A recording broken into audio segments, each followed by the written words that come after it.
What's up, people? It's your man, Urban Lover, coming from your mama's basement. Before I start this segment, I'd like to say, number one, congratulations to Dirk Notwizki for reaching the 30,000 point plateau. There's only so many players that have reached that plateau, so kudos to him. Once again, I am an NBA fan. Yes, I am a Lakers fan first, but I love the game of basketball. And ain't no hate in my heart for these players, so congratulations to that brother. Now, this is, I don't know, it might not be that long, but I want to state something real quick before I get into my video. Number one, Laker fans, gotta also remember, the Lakers are tanking. Based on the fact that it's a little bit different than it was last year, Byron Scott kind of like covered it up, said we're not tanking, but we knew they were tanking. This season, you know without a shadow of doubt that the Lakers are tanking. Listen, the Lakers been getting blown out this year more than they have than last year. So I'm going to give Luke Walton the new title, Tank General, because he's doing a hell of a job when it comes to tanking. I mean, they are actually getting blown out. Now, here's my thing. Like I said before, I don't mind the Lakers losing because we got to go, and the reason why we're losing. The only problem I have is when you don't show no effort. You know, after when you on the court, you know, you don't show nothing at all. You know, no enthusiasm, no motivation. You're not inspired. You're just there, and you can see it in the Lakers. You know, sometimes they play hard, but they don't give it their all. And I know for a fact that these guys can play much harder than they can. But I'm not gonna be mad at them, and I'm gonna tell you the reason why I won't be mad at them. Number one, because even they know that we're tanking. Like I said before, Magic Johnson probably told Luke Walton tank the rest of the way.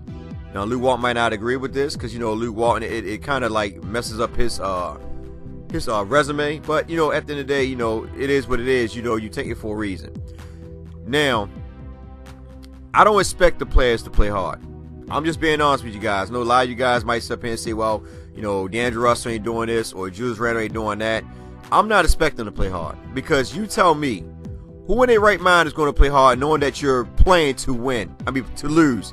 Come on now, if you know that you're going to lose and you know that this is the game plan to lose, then why would I play even harder just to lose? It don't make any sense to me. The only one that should be playing hard, to be honest with you, is Nick Young. And the only reason why I say this is because there's no guarantee what they're going to do about Nick Young at the end of the season. He the only one should play hard every time he get out there to build up his resume. So that way when it's time to, you know, make moves, whatever need to be done, he got a nice little resume, so that way it don't look as bad as it is the previous years. Now, Dirk Nowitzki, man, he came out on fire. There was no answer for Dirk Nowitzki. Dirk Nowitzki was shooting from all cylinders, man. He hit his first 8 or 9 shots? No, first 6 shots, something like 7 shots. So, you know, and plus, like I said before, you know, Julius Randle, to me, you know, that's one of his biggest things, and that's what a lot of them, you know, is defense. You got to work on the defense, man-to-man defense, not that good. You know, a lot of times the Lakers are not aggressive on D. Now, at the beginning of the season, when they won those 10 games, when they were like 10-10, they were playing aggressive defense. They were actually on the players, forcing them to take bad shots. They were putting body on them. Now, if you notice, they play off, you know, especially Julius Randle, because Julius Randle is known to get in foul trouble. Now, Julius Randle had a triple-double, but to be honest with you, and I'm not, like, I know a lot of people say, well, you hard on Julius Randle. It's not that. It's not that. My thing is, at the end of the day, I know the way Luke Walton is running the system. He wants Julius Randle to bring the ball down. I mean, that's you know, that's the way he runs his system. I said that I would love for Julius Randle to play down low, where Russell bring the ball down and give it to Julius Randle down low to make it an easy, a more effective shot for him. Now, he still played down low and still make nice passes like he's doing now. He don't have to have the ball all the time. You know, I feel as though at the end of the day, D'Angelo Russell should bring the ball down. Right? Like, this is my thing. Now, I know that Magic love ball. I know he loves ball. And 9 times out of 10, that's what they're going to be aiming for. But my thing is, I will at least try to take the rest of this season to let D'Angelo Russell run the point 90% of the time, just to see what we got. Because I feel as though at the end of the day, they didn't really give him enough time. And I know a lot of people say, well, you know, he stops at the top of the key, you know, he don't penetrate, blah, blah, blah. It's based. You got to think about it. What is Luke Walton's system based upon? See, a lot of people say, well, he don't penetrate this and that. How do we not know if Luke Walton telling these guys to stop at the top of 3 and take a 3 shot? Because Luke Walton his game is surrounded about the 3-point shot. It's not really about penetration. That's why you see Jordan Clarkson at the beginning of preseason taking all them shots, them 3-pointers, because he was preparing himself the way Luke Walton's system is based around.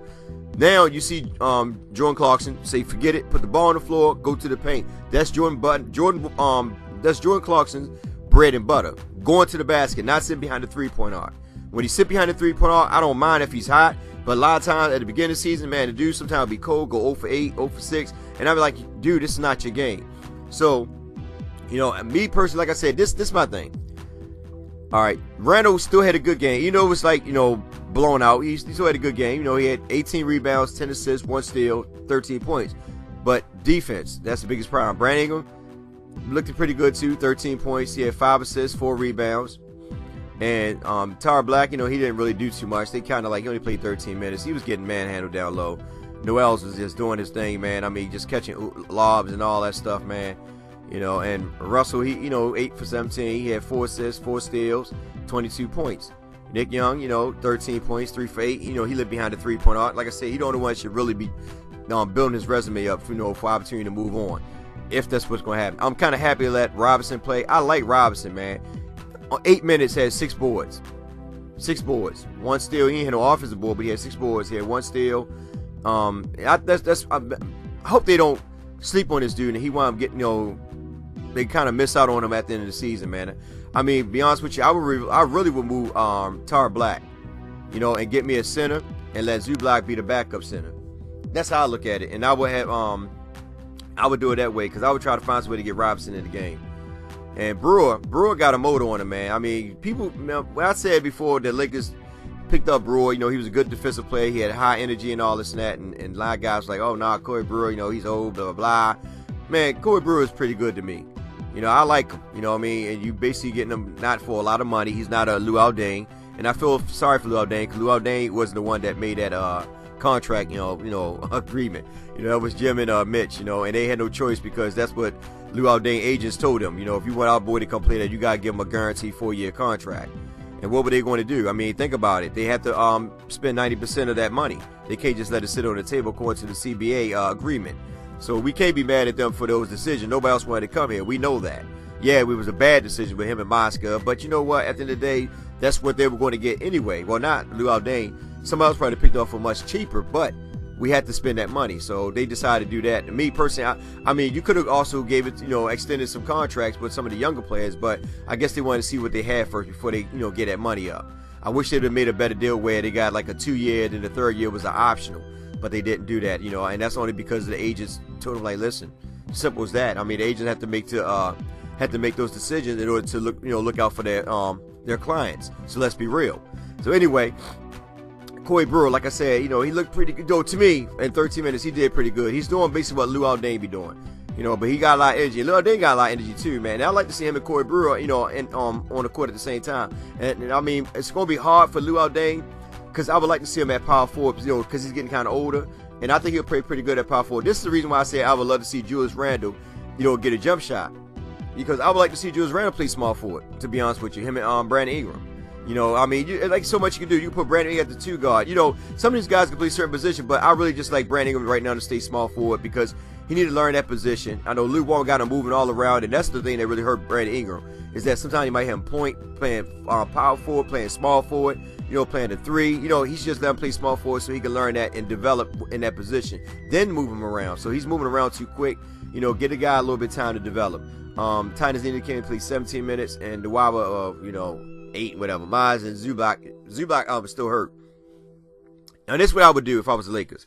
Now, we know we're losing. What I would do is I would give my main players mostly all the minutes the first 3 quarters, and then like partial of the 4th quarter to like what 7 minutes left in the 4th quarter. Then I would empty out my bench, and I would bring. This is when I would bring Enos and Nwaba and all the rest of the guys in. You know, the bench players in, Robinson and all them, because you plan on losing anyway. But at least I will let my younger players take time to develop. I will let them all get their 35 minutes, but I'll let them get all up front. The 1st, 2nd, and 3rd quarter, and then the 4th quarter, and 7 minutes to go, I will pull them out and just bring in the D players and the bench players and let them go ahead and finish the game off, you know. Now, 9 times out of 10, we probably, you know, win one, but majority of the time we're going to lose a lot of them. So that's what I would do if I was the Lakers. But, it is what it is. Anyway, kudos to Dirk Nowitzki. Congratulations once again for the 30,000 points. I'm not going to say I'm not going to be hard on the Lakers. I'm just going to critique gameplay. But I'm not going to say, well, they should do this and do that, because we know they're tanking. And at this point in time, Lew Walton is doing a better job at tanking than Byron Scott. I mean, he's actually letting them get blown out. So, I mean, and like I said before, this come down from Magic Johnson telling the guy to tank. You don't believe me? Just go look at Magic Johnson's Twitter back in 2000 and what was it? It was 2015, 15, 16, something like that, when he picked up Russell. When he said on Twitter that the Lakers should, lose every game to get a draft pick to make a trade. So just keep that in mind. And I feel bad for Russell, because I feel, though, at the end of the day, some of these guys still might get traded. That's just Magic Johnson, because the word was that came out that Magic Johnson was going to trade a couple of them young players. And some unknown person, I believe was the agent of PG-13, told him not to trade these players because, PG-13 planned to come over once he had become a free agent. But Magic Johnson was going to trade 3 or 4 of them players. I don't know how many, but that was the word. And because of that, that's what stopped him. Anyway, it's your man Urban Lover. Like, share, subscribe, get in the comment section. Tell me what you think. Guys, most of all, be safe out there. I love y'all. You have a blessed day and take care.